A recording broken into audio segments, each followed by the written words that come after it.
বিশ্বনবী বলতেন জুমার দিন শ্রেষ্ঠ দিন, এই দিন আমার উপরে বেশি বেশি দুরূদ পড়ো। ফাইন্না সালাতাকুম মা'রুদাতুন আলাইয়া, কেননা তোমরা যে আমার উপরে দুরূদ পড়ো, আমি মরে যাওয়ার পরে এই দুরূদ গুলো কে পাঠিয়েছে তার নাম, তার বাবার নাম সহ ফেরেশতারা আমার কবরে দিয়ে আসে।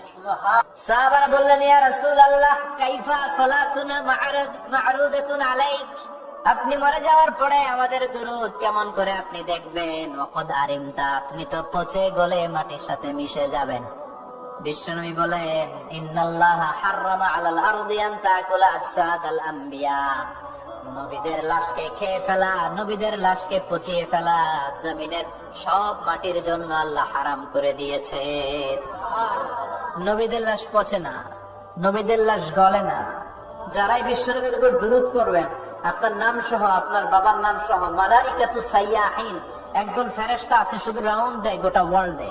তারা বিশ্বনবীর উপর দুরূদ পড়েছে, এই দুরূদ নিয়ে, এই নাম নিয়ে বিশ্বনবীর কবরে তারা পৌঁছে দেয়। চিল্লায় পড়েন আল্লাহু আকবার।